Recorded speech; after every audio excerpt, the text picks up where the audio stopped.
Welcome to Biztech Technology Show. Hi, I'm Brian Fernandez, and today's conversation is all about the trade body Mobile Ecosystem Forum. Now, Mobile Ecosystem Forum, or MEF as it's known, is a global trade body that acts as an impartial and authoritative champion for addressing issues affecting the broadening telco ecosystem. It was established in 2000 and it's headquartered in the UK. However, MEF has chapters in Africa, Asia, Europe, Middle East, Latin, and North America. They provide members with a global and cross-sector platform for networking, collaboration, and advancing industry solutions. Now, to tell us more about this is Dario Betti. He's the Chief Executive Officer at the Mobile Ecosystem Forum. Dario, welcome to the show. Thank you for your invitation, Brian. I'm very excited to be here. Now, Dario, for a start, give us a little bit more of an in-depth understanding of Mobile Ecosystem Forum and what your role is really as a CEO. Ah, interesting. Well, first start with the Mobile Ecosystem Forum.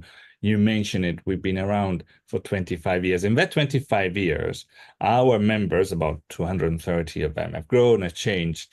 But overall, everybody that wants to have a seat in shaping what is mobile today, and that includes banks, supermarkets, delivery, everybody that has got a real say and wants to understand or influence the customer experience of everything that happens in our hands, of our personal portable computers, what we now call the phones. So there's a lot of discussions because across different areas we want to establish a better potential for consumers, defending the consumers from fraud, but also creating new potential. As I say, 25 years ago, when we were talking about mobile, people thought we were crazy, saying that, well, people are going to watch TV screens on a mobile phone. People really started laughing.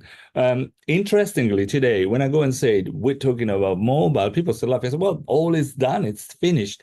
We don't believe so. We believe there's a great potential out there, which is now potentially miscalculated by many. So understanding more about what's going to be our future and how mobile is going to be is our key things. I hope you all join me into thinking more about the potential that we have in our hands. Okay, and that's an interesting thing. We'll come back to that a little bit later. But from an industry body perspective, what are the primary goals of MEF and how does it impact the global mobile ecosystem? Yeah. Well, you asked me before what's my role as well. So let me answer part of there. As a CEO, my role is just being kind of dusting and polishing what is a sofa for people to come and join and talking. We like to think that the industry needs a place which is not pushing a technology or a specific solutions. We're neutral in all of this. But there are some very important discussions that some of the key makers of this industry and other industry need to have. First of all, when we used to buy a service 30, 40 years ago, it was very easy where we were buying it from, who we were buying it from. Today, it's a complex chain. All of a sudden, we're using so many companies trying to get that food delivery out there. Surprisingly, there is a big mobile element in that. We might be starting or receiving the services on the phone and many other companies in between.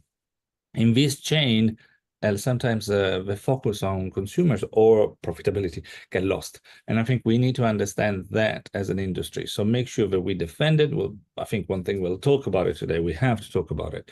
It's security and cybersecurity, and how in mobile, this is the chain, the long chain of player is really putting things at risk.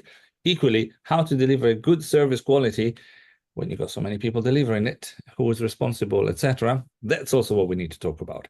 So just two of the topics to give you an idea of the type of conversation we're having here on MEF, which is, again, as I said, it's neutral, it's open, and sometimes they say things that is not very easy to say somewhere else. Now, I want to then give a view of MEF as a trade association. I think one of the key things is also for you, it's advocacy, isn't it? Absolutely. Now, you call us right. We are a trade association. What is a forum? What is this place for people talking about? Now, we believe that there are some big themes that needs to be discussed and championing. All the questions that I was saying before. How can we make it available to everybody, and how can we make it understood about the potential is part of the advocacy. We have more advocacy role as well, if you want.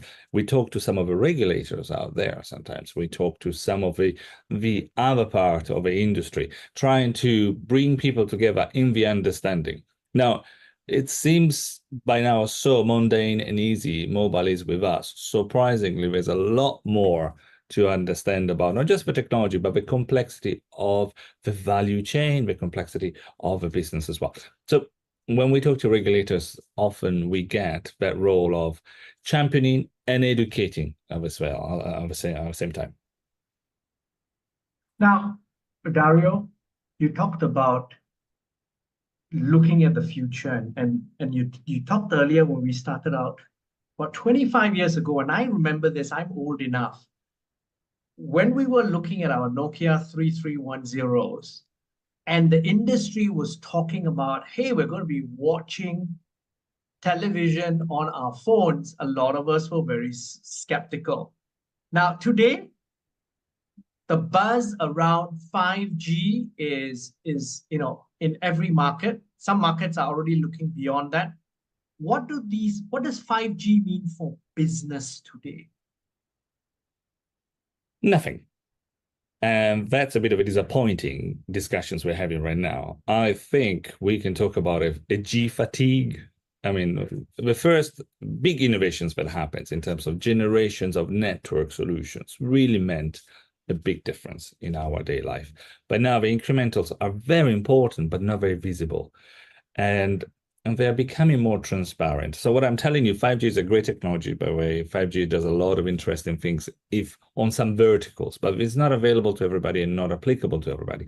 So 5G, for instance, if you're connecting potentially cars or even fridges or whatever, it's got some great solutions out there, but not a lot of companies might be listening right now are probably that type of company. So I think we're starting to overhype a bit some of the solutions that the generation can provide. I think what we're now looking at, and back to the discussion we're having, is that mobile is now an ingredient for everything, gets sprinkled around like it's everywhere and you don't see it.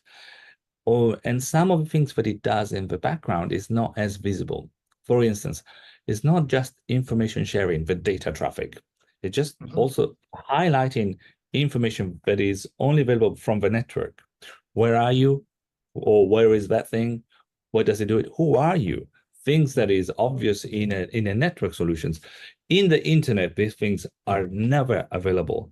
And all of a sudden, a mobile operator can provide so much attribute information, so much data of a different type of data, not just the traffic data, but contextual information, let's say.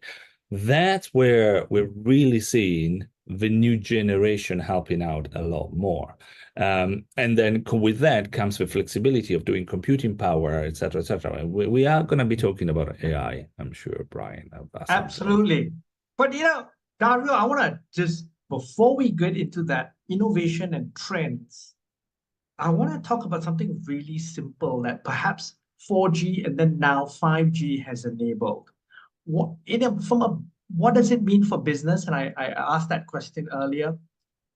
One of the simple things, and you just said this, it's things that we don't see. So one of the things that 5G has enabled a lot of businesses to do in Industry 4.0 is as simple as asset tracking for IoT devices. And that has been for many industries really an absolute game changer. I actually, and for many people, this seems like a antithesis. Big companies don't actually know where all their assets are and what they're actually doing, and that feeding of that data. 5G has enabled that. That's a business-to-business case that really has worked. Absolutely. And you know what? The more you talk about the simplicity and the power of mobile, the more it becomes almost tangible. For instance, not 5G, but even 2G and 3G has allowed things that was incredible before. You talk about assets, your company assets. What about your customers? Until 20, 30 years ago, your customers were numbers. You were trying to reach millions or hundreds of thousands of whatever it was of customers. It was this blur, and we didn't know. With mobile and mobile interactions, even if you're a coffee shop, even if you're a restaurant, you can now have a one-to-one reaction. You can actually, they can pay directly with their phones. We can pay, we can download a QR code, that's simple. You actually can send messages to them. So what we're seeing now, some of the oldest things we ever talked about, SMS messages. Now, could be WhatsApp as well, could be something more exciting. Yes. But even the old SMS messages are allowed now, SMEs, small and medium enterprises, to have a one-to-one relations. And next time, no need to print flyers or do something. Talk to them directly because you actually know their numbers and know who they are.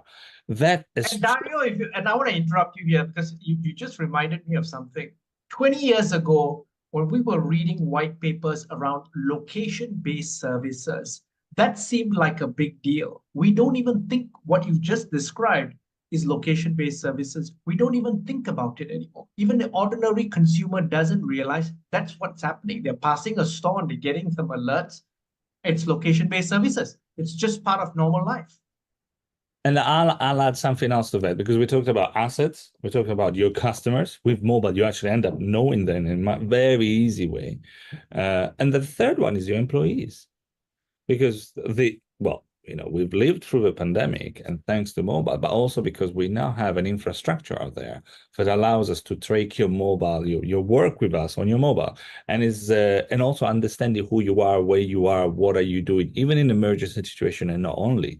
The power of being managing people in a more one-to-one and live things, it's a great value to business as well. So again, 25 years ago, people would not believe that the evolution and revolution was coming on mobile. Today, I still think that a revolution and evolution is coming. And people don't believe me when I say it, but it's living in their hands. And more things, if some of the big people and visionaries are starting to build new great solutions around these, I hope we can talk about them very soon, about the new great things that they're doing. Okay, so let's zoom in on this. What are the trends that you're seeing in the mobile right now? And here, obviously, we've got to talk about AI as one of them.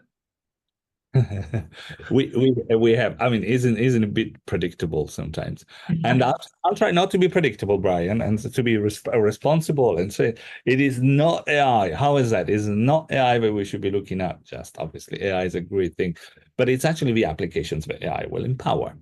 And I think AI, as long as other things, back to it, AI is a great thing because it could all of this great computational power, but they need data.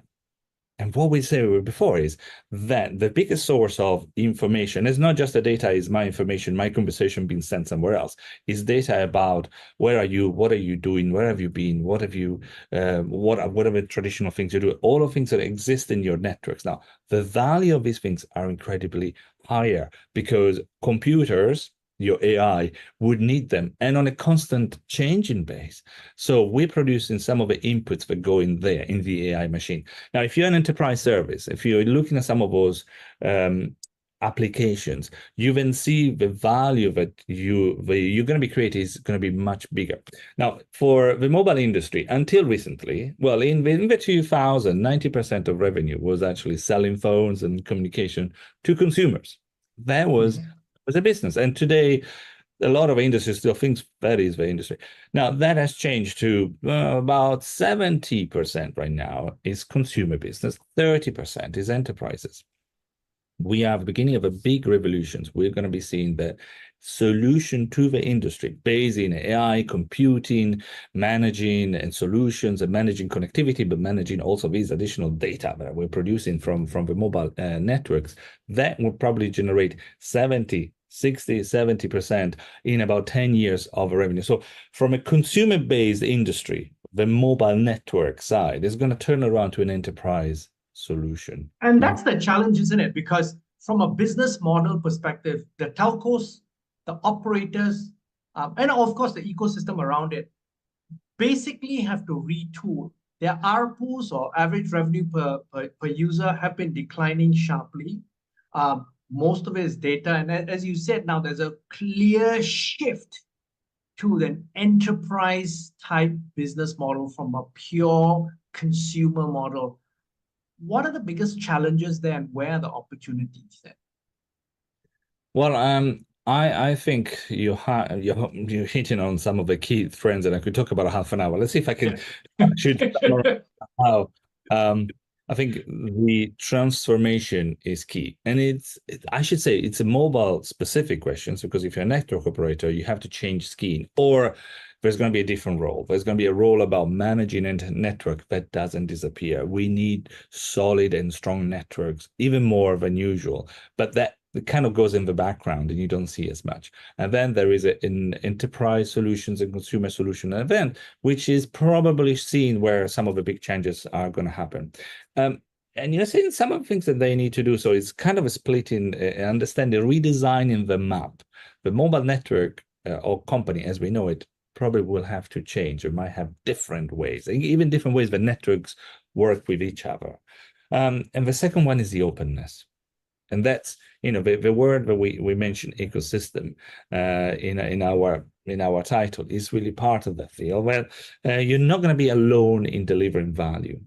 The importance of partnership, importance of APIs, as you like to talk in IT words, sharing information to each other very fast, almost like it seems like it's a unique experience, but it's based on the fast way of you integrating and collaborating with others. That's going to be some of the big challenges. And the other one is what some of the big OTT players, I should say OTT players, until recently we would have said until probably 5-10 years ago would have said US companies. It's not just US companies, they're great Asian companies. Just mentioning, should we mention Grab, or should we mention some of the companies that have emerged recently that can provide that platform to share and bring together different buyers, different sellers, and different values together. So that's potentially one of the models, and one of the changes and transformation that players, not just the mobile network operators, but players in the industry will have to do. And probably you talk to lots of interesting people, so you know that there are network solution vendors, network hardware vendors, big companies that will be part of these transformations. They're going to be, banks are part of our remit, where some of our members are banks. They can see themselves how they're becoming a mobile company themselves. Now, you mentioned earlier, one of the key things is also around challenges around the ecosystem is really cybersecurity, which is just exploding in the complexity. It is also exploding as a problem because crime is now organized crime. It's not around hacking of an individual doing something. It's organized crime. Fraud is a major concern. What initiatives is MEF undertaking to combat fraud?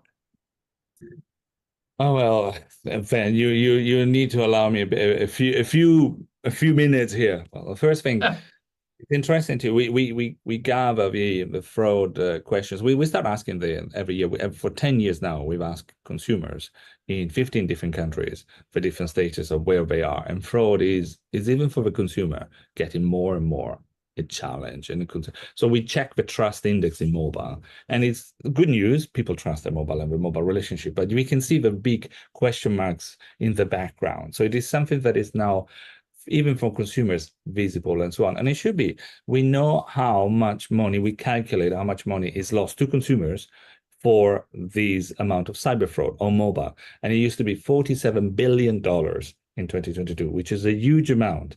Unfortunately, last year, 2023, is now 55 billion. So it's growing. Now, what is 55 billion? Let's compare it, the industry from laundry detergents, something that we all might buy.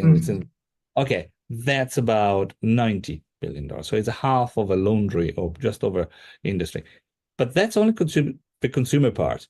Add the enterprise side, and that's bigger. Now, consumer industry is something that is so pervasive and available everywhere, like your laundry detergent. That is a big industry. That is an industry where we've got people developing product, people working on distributing and so on. And so is the cyber industry today. So you can compare it with, as you've done right now, Brian, perfectly well, to a proper industry in its own right. They have R&D, they have marketing, they have expertise, and these are organized crime running organized operations. So we cannot think that there's going to be something that runs in the background and some people in the company are just going to make sure that everything is secure. The challenges that we have and the tools that they now have, let's talk about AI again, for instance, are now making these incredibly hard, and we need to deal with it, a systematic approach, hence the ecosystem. Everybody involved in the chain needs to make sure that we protect every single element and aspects. It's not easy. And I'm talking to some of the people sometimes, how easy to receive an SMS and say, I'm your bank, please click here and give me your information. That, by the way, that is one of the examples of something that MEF does in some countries, UK, Spain, Ireland. Originally, we also were active in Singapore for quite a few years. And there's good news. I mean, the good news is it doesn't have that they win all the time. We managed to reduce some of those attacks with all the people, the banks and the different players involved by 80, 90% as well. So there are some good news. We can react and make things better. But the secret recipe isn't there. Potentially, however, we think it's going to be working together and working better on making sure it's a safe and secure service. Now, I'm going to look at, I think, now closer to home for us in the Asia-Pacific region. What role are you looking to play? And Dario, one of the key things with MEF is you're looking to spend more time and grow your footprint in the Asia-Pacific region. How do you think you will contribute to businesses in the region, particularly in terms of growing the whole pie and perhaps also gluing the mobile ecosystem together? Well, we're very excited. Historically, MEF has been very active in Asia Pacific, a bit less in the last few years, and I think we now can see some of our members are asking to go back there. So that's a great news. And it's great because of what we are seeing right now. The number games, everything goes back to Asia Pacific just because even just a population of 4.3 billion, that's a great, but 2.9 active mobile users. So that's a third, if you want, squarely or so of the actual mobile user in the world. So the numbers are there. But the real question is, this is a mobile first industry. So you've understood mobile better than others because you jumped quite faster and you developed. We've now seen some of great opportunity in players. So we are very keen to speak to some of these players, to share the learnings to the rest of the world, and equally for the rest of the world to understand and act a bit more in Asia Pacific. So there's plenty of these cross-relation, understanding, partnering, and influencing each other that will take place. There's also great potential because when I talk about Asia Pacific, people by now might be surprised the other way around, but there are 700 million adults with no phone, and those eventually will be a great opportunity for additional growth. So what we are now seeing in Asia Pacific is not just a mature market. No. This is a market that is growing fast and will keep on growing for a while. So if you are involved in the mobile ecosystem right now, the question is, why not being involved in Asia Pacific? And vice versa as well, for basically people in the Asia Pacific mobile ecosystem to become members, your member, and also then go out of the Asia Pacific with their solutions.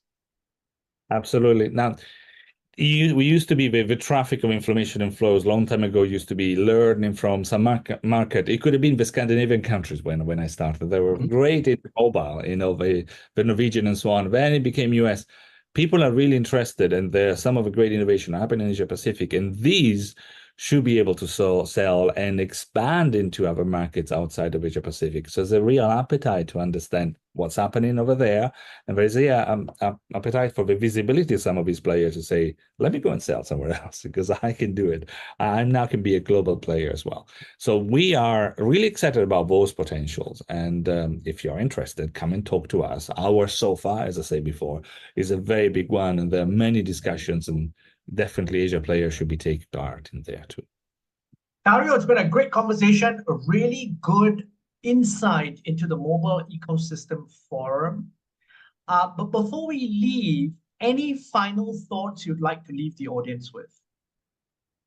Look, I find this market incredibly exciting, and only a few weeks ago, I found a number that made me pause for a second. 1,712 years. Now, 1,712 years is the amount of time we spend every day on a mobile phone.